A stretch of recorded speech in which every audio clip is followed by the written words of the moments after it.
Ya, Assalamualaikum warahmatullahi wabarakatuh. Kembali lagi kita di Share Purpose, podcastnya Lombok Barat, ringan tapi berisi.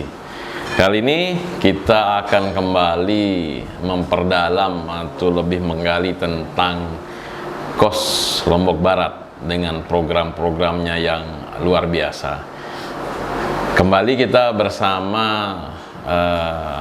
tamu kita yang luar biasa, masih muda dan energik, yaitu Mas Imam Arif Putrajaya. Assalamualaikum Mas Imam. Waalaikumsalam warahmatullahi. Sehat Mas Imam? Alhamdulillah Ya. sehat. Jadi masih energik dan masih muda Mas Imam. Sudah menjadi manajer KOS nih. Amin. Usianya berapa sekarang Mas Imam? Oke, kalau untuk usia sekarang baru 32, Pak. 32. Ini masih muda, kemudian udah jadi manajer KOS, luar biasa. Inilah peran dari pemuda-pemuda kita dan anak-anak muda kita yang ada di Lombok Barat sudah kemudian bisa bergerak maksimal. Dan tentu ketika kita berbicara KOS, kita akan berbicara tentang transparansi dalam bidang infrastruktur. Saya melihat di beberapa program KOS itu luar biasa. Saya melihat ada program tentang Intras ini. Nah, ini program Intras ini apa? Mungkin bisa dijelaskan Mas Imam.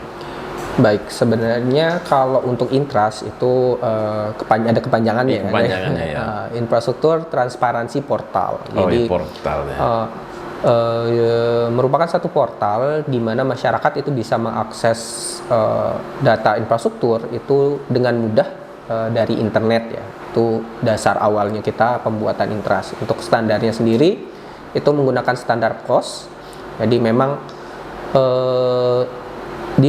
kita bisa bilang belajar dari dua portal yang sudah ada di Lombok Barat, yaitu pertama itu ada LPSE ya. LPSE untuk portal pengadaan ya. Iya, jadi dia memang fokusnya untuk memberikan data kepada kontraktor bagaimana melaksanakan pengadaan yang terbuka. Nah, di situ kelemahannya data-data yang ada di situ hanya terkait dengan pengadaan, data kontrak dan lain sebagainya. Nah, kemudian yang di satu kita melihat dari PPID ya. PPID itu banyak banget datanya. Jadi kalau PPID lebih ke arah pusat data ya. Jadi apapun data yang kita cari itu bisa didapat di situ. Nah, cuma untuk Intras ini bisa kita bilang antara dua portal tersebut. Jadi kita tetap sumber datanya memang dari LPSE ya untuk yang bagian procurement-nya atau pengadaannya, dan data-data lain itu bisa bersumber dari PPID itu. Jadi kita menyaring data-data yang ada di banyak portal maupun dari dinas-dinasnya langsung itu untuk menyiapkan data yang memang berstandar internasional. Itu ada 40 metadata proaktif yang sebenarnya wajib dipublikasikan secara berkala. Nah, ini walaupun angkanya lumayan besar ya, 40, tapi sebenarnya data-datanya simple kayak yang saya sebutkan sebelumnya. Itu seperti nomor referensi, kemudian nama proyeknya apa, tujuannya, lokasi. Ini memang ditujukan untuk masyarakat umum yang memang tidak paham secara teknis ya. Jadi dia hanya bisa melihat proyek infrastrukturnya apa yang dibangun, kemudian perangkatnya apa aja, bagian-bagiannya, misal ada jalan sepanjang berapa kilo dan lain sebagainya. Itu sebenarnya kunci dari Intras ya. Dan itu pun kita buat dalam dua bentuk. Mungkin nanti bisa dibuka sendiri ya di portal Intras Lombok Barat. Itu di bagian dashboardnya, di bagian awal, itu ketika pertama kali kita masuk ke websitenya, itu hanya diberikan sekitar 5 atau 7 data saja untuk masing-masing proyek, seperti nama proyeknya apa, anggaran dan lain sebagainya. Jadi kita bisa melihat secara umum dulu. Nah, kemudian ketika kita ingin melihat lebih dalam lagi, di situ bisa diklik detailnya dan akan terlihat 40 metadata tadi yang proaktif. Ada 40 metadata ya? Iya, 40 metadata. Itu berarti luar biasa. Nah, ini pertanyaannya, Intras ini apakah bisa diakses oleh masyarakat luas atau gimana, Mas? Iya, jadi Intras sendiri itu memang diperuntukkan untuk masyarakat umum. Jadi kita alhamdulillah di tahun ini sudah migrasi ya Intras ke servernya Lombok Barat. Jadi selama server Lombok Baratnya masih tetap aktif, itu pasti bisa diakses ya melalui. Tinggal sekarang bisa di googling langsung Intras Lombok Barat, itu bisa dilihat paling atas ya linknya untuk Intras sendiri. Itu berarti sudah di dalam itu data-data proyek semua ada di situ ya? Iya, jadi data proyek dari tahun 2010 sampai 2023 yang paling baru ya sekarang. Anggarannya, lokasinya, kemudian sudah dilaksanakan belum, itu kelihatan Mas? Iya, jadi ada 40 metadata tadi itu sudah sebenarnya mencakup semua tahapan ya dari proyek infrastruktur, baik dari perencanaan sampai ke tahap penyelesaian. Jadi kita bisa lihat perkembangannya setiap bulan sebenarnya ya idealnya, tapi kita masih berusaha untuk mengupdate datanya secara triwulan. Jadi agar masyarakat itu tetap mendapat data yang paling update ya terkait dengan infrastruktur. Jadi bagus sedikit menggelitik ini Mas.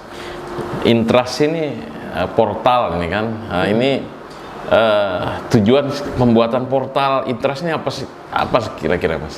Oke, untuk yang paling utama adalah menyediakan akses ya kepada masyarakat publik terkait dengan data infrastruktur, itu yang pertama. Kemudian yang kedua itu menjadi sumber data, jadi bagi pemerintah ya terutama, agar bisa digunakan untuk menunjang perencanaan baik di tahap perencanaan maupun penyelesaian dari satu proyek infrastruktur yang sedang berjalan maupun yang akan berjalan nantinya. Jadi itu tujuannya. Jadi untuk masing-masing stakeholder tuh mungkin beda-beda. Tapi kita usahakan agar setiap stakeholder itu memang memiliki manfaat masing-masing ya untuk ininya. Baik swasta pun itu bisa lihat kan siapa sih yang menang tender proyek ini dan lain sebagainya. Bisa dilihat di sana Mas, yang siapa menang tender dan sebagainya. Kalau terkait dengan tender itu kita bisa lihat di Intras itu ada berapa jumlah perusahaan yang apply tender, itu yang pertama. Terus berapa yang memberikan penawaran, terus siapa yang menang tender. Jadi kita bisa lihat datanya di sini. Bisa dipantau itu Mas ya. Ini luar biasa. Berarti memang dari segi keterbukaan itu sudah dalam hal infrastruktur ini sudah sangat terbuka sekali kita berarti ini Mas ya. Iya. Sebenarnya masih kalau di KOS itu kita sebenarnya bisa bilang keterbukaan itu bisa lebih baik ya, tapi tidak akan pernah bisa sempurna. Jadi kita tidak mencari kesempurnaan di situ, tapi bagaimana agar setiap tahun itu keterbukaan itu bisa menjadi lebih baik. Walaupun idealnya itu setiap negara tuh beda-beda.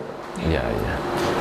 Kemudian tadi saya sedikit tergelitik sekali juga. Saya dapat informasi Intras Lombok Barat ini yang dibuat oleh KOS Lombok Barat ini mendapat apresiasi. Ini benar nggak ini Mas? Ada ini. Jadi apresiasi pertama itu dari KOS Internasional sendiri, itu merupakan satu-satunya kalau sekarang ya satu-satunya portal yang menggunakan standar terbarunya KOS, itu OC4IDS.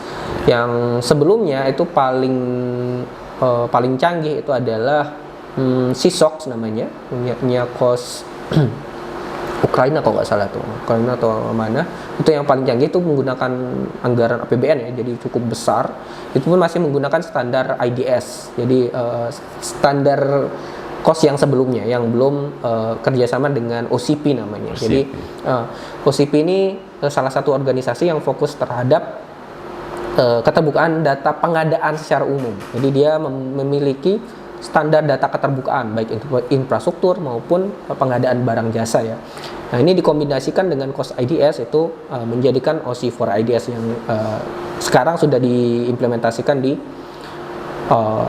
Intras ya. Dan yang kedua yaitu kecepatan pembangunannya. Jadi diapresiasi sekali, karena kalau melihat dari pengalaman KOS yang lain itu pembangunan portal itu memiliki jangka waktu yang lama sebelum digunakan secara oleh pemerintahnya ya. Tapi kita pembangunannya sekitar 6 bulan, jadi terhitung cepat sekali, dan itu sudah diimplementasi di pemerintah ya, jadi udah masuk ke server pemerintah. Nah itu mendapat apresiasi yang cukup bagus ya dari KOS Internasional. Itu 6 bulan? 6 bulan proses semua data masuk? Atau Jadi gimana? kalau proses 6 bulan itu pembangunan sistemnya. Pembangunan sistemnya, ya. Untuk imigrasi data itu malah lebih cepat ya, sekitar berapa kemarin Kominfo sih yang paling tahu ya. Kominfo, ya. Sekitar 1 atau 2 bulan itu kita udah migrasi sebesar 2.000 data. 2.000 data tuh. Itu Luar biasa itu. kita juga apresiasi banget dari bantuan dari Kominfo untuk migrasi data sangat cepat ya. Dan itu bisa dibilang salah satu jumlah publikasi data terbesar dalam jangka waktu 1 tahun itu di seluruh anggota KOS. Jadi Di seluruh dunia ini. Iya benar. Biasanya kan biasanya kalau daerah-daerah lain bahkan negara itu mempublishnya nggak sebanyak itu ya, karena apalagi skalanya negara kan proyeknya besar sekali. Mereka biasanya prioritasnya ke proyek-proyek besar dulu.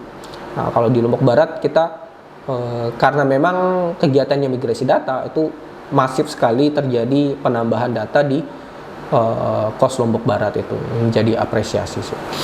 Jadi dalam waktu berarti 6 bulan pembangunannya, kemudian migrasi 2 bulan, 2 bulan. itu 8 bulan kemudian tersaji data yang hampir ribuan itu Mas. Ini luar biasa. Ini tentu masyarakat bisa mengaksesnya seperti apa Mas ini? Oke, jadi tentunya proses itu pasti nggak lari dari tantangan Pak ya. Jadi kita sebenarnya temuannya yang paling banyak kita lihat itu yang diuntungkan pemerintah dulu. Jadi kita bisa lihat pertama kalau dari KOS sendiri itu kita lihat dari 40 mata data kita mendapat lumayan banyak. Pertama adalah data yang hilang. Jadi missing data itu banyak. Jadi 2.000 proyek itu kita agak sulit untuk mendapatkan beberapa jenis data. Misal untuk sektor sama subsektor. Jadi di KOS itu ada data sektor sama subsektor. Misal proyek ini proyek jalan, berarti dia sektornya seharusnya kan transportasi ya, subsektor di pembangunan jalan, misal. Nah, untuk standar ini kita masih belum punya di Lombok Barat, standar subsektor dan sektor. Padahal kalau kita punya datanya, itu kita bisa memfilter kan, berapa sih anggaran untuk pembangunan transportasi misal, pembangunan infrastruktur transportasi dan lain sebagainya. Nah itu bisa terlihat kan dari pemerintah. Oh, mungkin kedepannya kita bisa tambahkan mata data ini. Jadi bisa jadi membantu dalam pengambilan keputusan tadi. Jadi memang fokus kita untuk awal itu transparansi data untuk pemerintah dulu. Nah, walaupun masyarakat udah bisa langsung mengakses, nah, tapi kan butuh waktu yang panjang ya, karena kita butuh peningkatan kapasitas juga kepada masyarakat, bagaimana membaca data dan lain sebagainya. Kalau khusus untuk Intras ya, tapi untuk analitik dashboard itu lebih simpel lagi karena disajikan dalam bentuk grafik. Oh, ini berarti ada 2 ini ya. Satu Intras yang portal, satu dashboard analitik. Iya, ada 2. Nah, ini dashboard ini sebelum kita masuk ke dashboard dulu, yang di portal Intras. Ini berarti portal Intras ini memang kemudian tersaji. Sejauh mana sih kemudian membantu pemerintah di dalam perencanaan, Mas? Oke, terkait dengan ini itu sebenarnya lebih ke arah pusat data ya. Jadi pusat data itu bisa digunakan pastinya oleh pemerintah nanti untuk melihat secara individu ya. Jadi karena di Intras ini itu disajikan per proyek. Jadi dia bisa melihat secara detail untuk per proyek dan lain sebagainya. Nah, beda dengan analytic dashboard. Analytic dashboard itu bisa melihat data secara keseluruhan, baik untuk 1 tahun yang berjalan maupun difilter berdasarkan PE ya, procurement entity atau pemilik proyek. Nah, itu jadi dan ini memang kita ambil pendapat dari pemerintah. Jadi sebelum kita bangun itu kita tanyakan dulu pemerintah butuhnya apa untuk menunjang pengambilan keputusannya. Nah itu kita list dan kita terapkan di analytic dashboard itu Pak. Nah ini tadi tantangannya ada beberapa missing data. Nah selain itu tantangan terberatnya apa Mas? Oke, jadi untuk tantangan cukup banyak ya. Sebenarnya bukan ya tantangan lah ya. Iya, kendala lah ya. Hal-hal yang kita dapatkan itu cukup banyak ya di portal Intras. Yang pertama yang tadi adanya missing data, kemudian integritas data ya. Jadi terkadang bahkan nama dinas itu kan berubah-berubah ya. Jadi yang perlu itu yang kita dapatkan. Jadi ya cukup banyak tantangan lah ya, dan mungkin kita bisa melihat juga di situ kapasitas dari data penginput datanya, apakah perlu ditunjang lagi, kadang ada salah penginputan dan lain sebagainya kan. Belum ada pengawasan juga untuk sampai sekarang kita masih memikirkan lagi bagaimana pengawasan datanya agar kita bisa menyajikan data itu dengan akurasi yang baik ya kepada masyarakat. Makanya kita sekarang masih fokusnya ke pemerintah untuk melihat kira-kira data kita missingnya di mana, kemudian kapasitas kita apakah cukup untuk mempublikasikan data, apakah perlu pelatihan lagi, karena dari situ kita bisa melihat fokus utama apakah mungkin ke penginputan data lebih banyak lagi, atau mungkin ke perbaikan data, atau ke perbaikan resource-nya, sumber daya manusianya mungkin, atau mungkin sumber daya peralatannya, misal kurang komputer dan lain sebagainya. Jadi kita melihat gambaran secara umum kesanggupan dari pemerintah untuk mempublikasikan datanya itu, Pak. Ini sebentar dulu, untuk kemudian publikasi data ini apakah OPD yang mempublikasikan atau kemudian dari Intras? Oke, jadi untuk idealnya itu sebenarnya pemilik datanya. Jadi pemilik data, dan setiap daerah, setiap negara itu berbeda-beda ya. Mungkin ini yang paling tahu pasti dari Kominfo ya. Siapa sih yang punya data ini? Maka dia yang berhak untuk mempublikasikannya. Jadi kalau dari KOS sendiri itu kita hanya memfasilitasi dan kita kan punya multi stakeholder group, dan tentunya di situ Kominfo ada di situ, dan dinas-dinas pemilik infrastruktur lain kayak PU dan perhubungan. PBJ masuk ya? Ya, PBJ juga. Jadi, nah ini juga menarik ya, multi stakeholder group itu tetap kita evaluasi setiap tahun. Jadi anggotanya juga berganti-ganti sesuai dengan isu infrastruktur yang terjadi di Lombok Barat. Kalau kemudian saya melihat tadi tentang dashboard analitik. Nah, ini dashboard analitik ini mungkin simple, mungkin gampang melihat ini seperti apa, Mas? Oke, jadi untuk ya dari namanya ya, dashboard analitik itu sebenarnya memanfaatkan sumber data dari Intras untuk menyediakan informasi yang lebih bermanfaat kepada masyarakat, pemerintah maupun sektor swasta yang jadi stakeholdernya KOS tadi.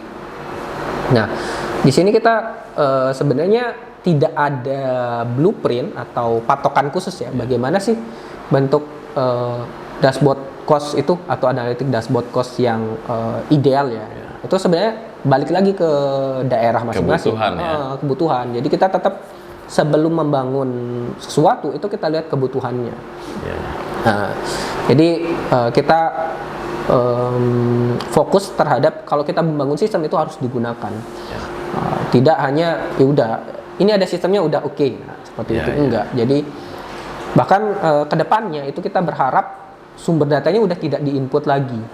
Jadi Intras itu kita bisa terintegrasi dengan portal-portal nasional lainnya seperti LPSE dan lain sebagainya, itu secara otomatis ya, nggak perlu diinput data lagi. Tapi untuk sekarang itu masih inputnya masih dalam proses. Menarik ini, Mas, ketika kemudian ada Intras portal kemudian dashboard analitik ini menarik. Apa kemudian kalau dari anggota KOS seluruh dunia yang sudah menggunakan dashboard maupun Intras ini mana saja, Mas? Oke, untuk dashboard sendiri beda-beda, Mas ya. Untuk di Intras sendiri itu digunakan di Lombok Barat dan NTB sekarang sedang proses penyesuaian ya. Untuk penggunaan Intras. Tapi memang mereka diwajibkan menggunakan Intras ya. Wajib. Iya, karena skalanya masih sama, maksudnya di dalam ranah regulasi itu masih sama, jadi tidak perlu ada penyesuaian lagi, mungkin ada penyesuaian dengan sistem aja. Kemudian banyak sih daerah yang tertarik untuk mengimplementasi ya, tapi balik lagi tadi apakah memang memiliki kapasitas dan lain sebagainya. Nah, untuk sekarang itu portal itu nggak banyak Pak yang menggunakan, mungkin yang levelnya negara itu punya, tapi yang khusus KOS itu bisa dibilang sangat sedikit ya. Kalau setahu saya itu baru ada 3 dari 19 negara itu baru ada 3 portal data, dan itu pun eh, cuma satu yang bisa diimplementasikan secara universal, yaitu Intras itu sendiri. Kenapa? Karena kalau kita lihat misal Sisox ya yang sudah saya sebutkan itu sudah terintegrasi dengan portal di negara tersebut. Ya. Jadi untuk mengimplementasikan secara universal ke negara lain tuh akan susah ya. Nah, tapi untuk Intras itu sangat mudah ya, karena kita udah menyediakan API namanya, jadi udah bisa diakses tanpa harus mengedit aplikasinya sendiri. Jadi aplikasinya tetap ada, jalur data masuk maupun keluarnya itu udah kita sediakan tanpa harus misal minta izin atau lain sebagainya, itu udah aman sih. Jadi ini menjadi rujukan Mas ya. Benar. Jadi Intras dan dashboard ini tentu menjadi rujukan dari KOS dan mungkin daerah-daerah lain Mas ya. Ya, dan mungkin di tanggal 30 nanti kan Lombok Barat diberikan ini ya kesempatan untuk mempresentasikan tentang Intras ini juga. Nah, kita bisa melihat nanti mungkin ada beberapa negara yang ingin mengimplementasikan, karena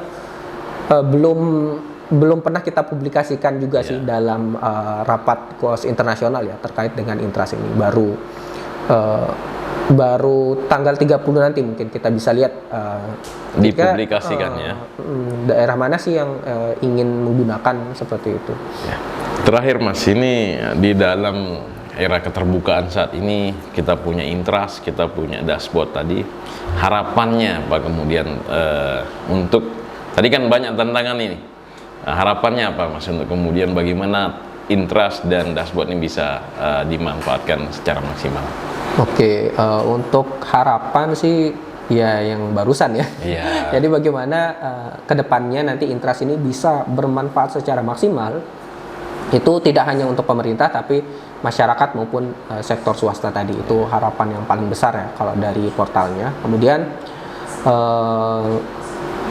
harapan berikutnya itu tantangan yang kita hadapi itu bisa segera terselesaikan, dan nantinya kita udah nggak perlu tambahan usaha lagi untuk menggunakan Intras. Jadi otomatis dari semua portal yang kita punya secara nasional itu udah bisa langsung masuk ke sumber data Intras. Dan ini baik lagi ya, kita lihat ke komitmen pemerintah apakah bisa segera terlaksana atau enggak. Tidak.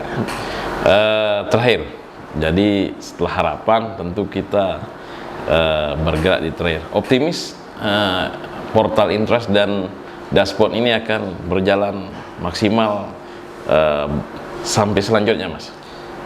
Kalau optimis itu wajib ya Pak. Kenapa? Karena secara internasional ini Intras sudah terapresiasi ya. Jadi merupakan, kita bisa bilang rujukan untuk seluruh anggota di KOS, bahwa Intras ini simple dan bisa dibilang universal untuk diimplementasikan. Apalagi secara internal ya, semoga segera bisa dimanfaatkan ya, baik untuk Lombok Barat, NTB maupun secara nasional. Karena kita sekarang programnya adalah bagaimana mewujudkan KOS Indonesia ya. Kita sudah ada konsultan KOS sendiri untuk nasional. Itu sedang kita lihat strategi apa yang bakal kita gunakan untuk mewujudkannya itu sih. Oke, demikian pemirsa bincang-bincang kita bersama manajer KOS Lombok Barat yang masih muda dan energik, yaitu Mas Imam Arif Putrajaya Mas ya. Iya. Nah, ini luar biasa, banyak hal yang kemudian bisa kita tarik, bisa kita simak ya terkait tentang portal Intras dan dashboard analitik yang kemudian menjadi program yang diapresiasi oleh KOS internasional, dan ini tentu menjadi sebuah tantangan dan optimisme kita bagaimana ini bisa dimanfaatkan oleh pemerintah dan bagaimana ini bisa bermanfaat bagi masyarakat dan untuk mewujudkan transparansi di dalam bidang infrastruktur. Demikian podcast kita kali ini, podcast Share Purpose Lombok Barat yang ringan tapi berisi. Demikian, atas perhatiannya kami sampaikan terima kasih dan wassalamualaikum warahmatullahi wabarakatuh. Waalaikumsalam.